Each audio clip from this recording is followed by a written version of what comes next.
Hello everybody, and welcome back to the Outdoor Channel, and welcome to the campground. Finally outside doing some camping work. Behind me is our new Highland Ridge travel trailer. This one happens to be a 19 MBH, but depending on how you option your camper from Highland Ridge or the year that you get it from, the model number may vary a little bit, but they all have a very similar floor plan on the inside. Now this is a bunkhouse trailer. Bunkhouse trailers, not anything new. This particular style or floor plan of bunkhouse trailers, again, not something that's really all that new, except that we're seeing more and more models with this particular type of floor plan. The reason for that is a great use of space for a trailer that's not terribly all that long. One of the inherent issues with it is the opening for the bunks is a little small, and it makes having some of the traditional ladders out there to get to that top bunk a little bit difficult to install. So we have a solution for that today. It's all coming up next. Stay tuned.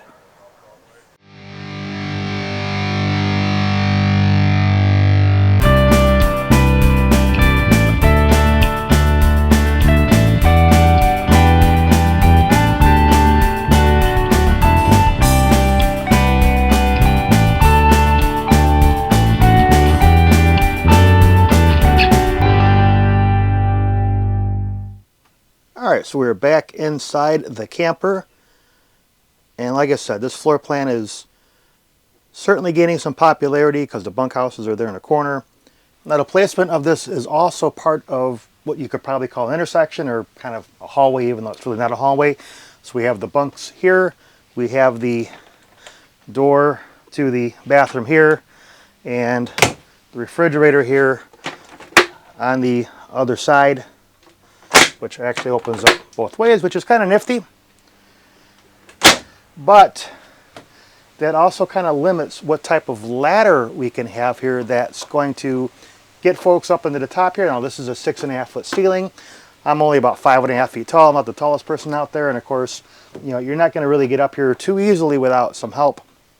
There's nothing here to really grab onto. This is just that cheap kind of RV casing of plastic that's on here. This is going to come right off if you pull on it. Yeah, we could probably put a handle up there and climb up from the bottom. That would work, but we're going to go over what I think absolutely does not work, and we're going to go over what the solution is, which I think is going to work out really, really well. All right, so the first option is to use some kind of household standalone ladder or stool. Now this one, of course, is a utility ladder. Probably wouldn't necessarily use this one. There are certainly ones that look nicer and a little bit smaller profile, but you guys get the point. It does work. You probably have one of these lying around the house. With or without a handle up there, you could probably send someone up there without too much issue, but as you can see, it is certainly in the way. Someone's going to have to move that and collapse it so you can get to the bathroom or the fridge. Probably not going to be something that we're going to use here. Next up is a ladder. Now there are hundreds of different ladder options out there. You can get them from, you know, RV dealers, you can get it from Camping World, Amazon, eTrader, you know, whatever that happens to be for you. This first example, now I have this kind of mocked up here, so bear with me, is a fixed ladder, and this one is a flush or plumb position, so it's just straight up and down. And as you can see, it gets you easily up into that top bunk. It doesn't restrict the bathroom door or the refrigerator door. However, you can clearly see that it takes up a lot of the space, or restricts the space really, of getting in and out of that bottom bunk.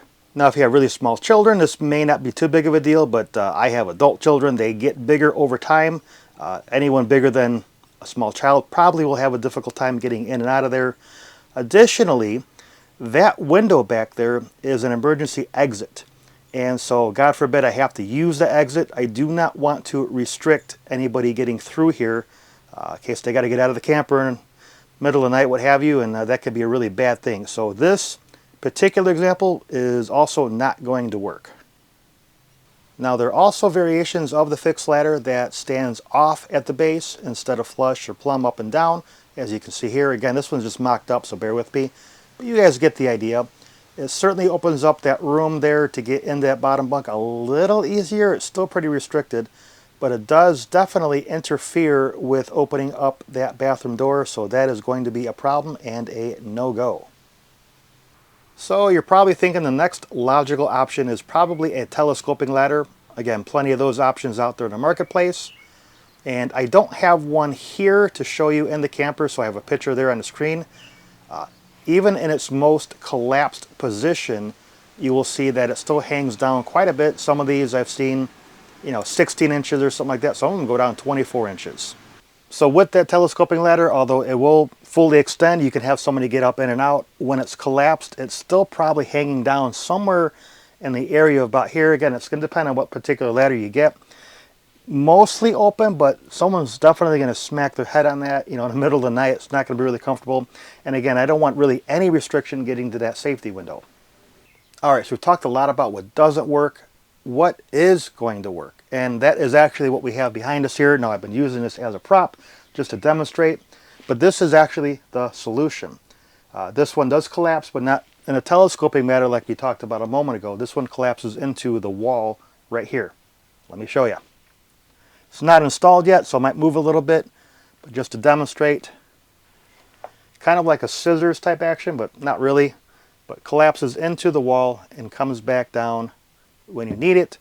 You can do it here from the bottom. The person here that's on the top of the bunk, they can reach it without having assistance from anybody else. And it just moves in and out just like this. I'll show you how to install this. Now, this ladder actually came directly from Jayco. Now, I'm not sure if they make it or they have somebody make it for them. They only really use it in one particular model. I'll put that model in the screen. It's a very similar model to what we're standing in here. I'm really surprised that more models don't have this, especially since this Highland Ridge is part of the Jayco family. I will tell you that although it's a wonderful solution, it is not the cheapest ladder out there. It's probably the most expensive ladder, but it will certainly work very well in this application. Now, as you can see there, this is made out of real wood. You can see that from the wood grain. And even though it is wood, it's not terribly heavy, so it's not going to add a lot of weight to the camper. They did rub a really nice finish on here. Has metal hardware. I am going to probably go through and tighten some of these up a little bit just so this has a little bit of resistance when opening and closing, because it's a little loose right here, but that's an easy fix with probably a hex key or Allen key. There is just a few attachment points. Now, there was no screws that came with it, but you can see the screw hole there, and it is beveled out. There's a few of these along the bottom here, or the side rather, as it goes along. So all we're going to do is pull this curtain away here, find a couple of suitable areas, although I think it's probably going to rest all the way on the bottom down there, and then wherever the holes line up here, we'll drill into this. There's nothing here on the other side if I open up the bathroom, so I don't need to worry about puncturing anything. Should be a pretty straightforward install. Alright, we've gone through and moved the curtain to the other side. There's just a single screw that holds that in place. You can see the screw hole there, and that's just for the strap for the curtain. We'll figure out how to put this back when we're done with it. Additionally to that, if you look down here, this has a couple of nubs down here for a net, because this area down here is storage. I'll just lift this out of the way so you can see that a little bit. And we want to be able to retain that. So it sits right in there almost like it belongs there. Again, this is a Jayco ladder and something that's part of the Jayco family, so not sure again why they don't offer this in more campers, but it sits right in there. If I open up the bathroom door, you can see it opens up all the way. At least initially, I can't tell any restrictions or interference from the two items being next to each other like that. And then, so I'm just going to use some kind of general purpose coarse wood screws, something that won't be any thicker than the opening there, and see how it goes.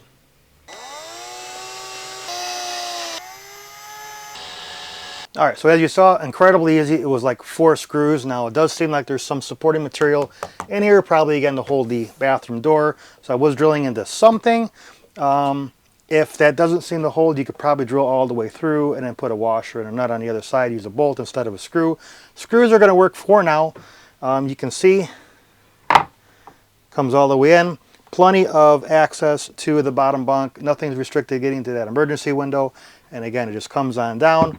Person on top can again reach this and be able to do it at their leisure.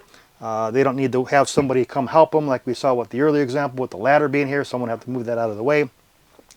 All that's really left is, like I said earlier, probably go through and tighten some of this hardware up so this has a little bit of resistance, and it'll kind of stay up in place, and someone has to actually intentionally, without any force, but intentionally kind of bring this down and be able to use it.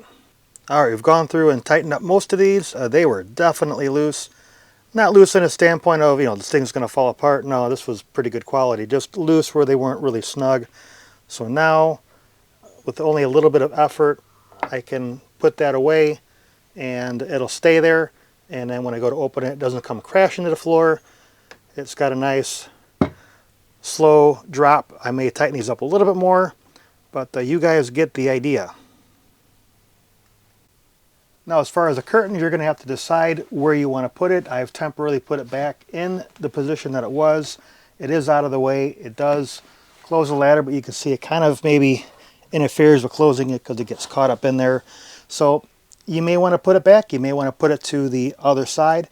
You may want to get this strap that is designed for the curtain and maybe use it to keep the ladder closed. You know, so there's a couple different ways you can do that. That'll really be up to you. I think in my case, I'm simply going to put the curtain here on the other side, maybe drill another small hole here, not a big deal, call it a day.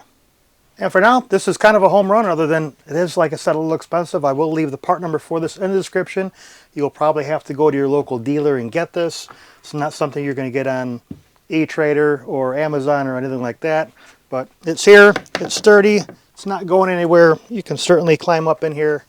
And you may still want to put a handle here. That'll be up to you. But as far as people getting up in here, not a big deal. Again, if these screws end up becoming an issue, just punch it all the way through, put a washer, put a nut, put a bolt through it. You'll be just fine. I think we're done here.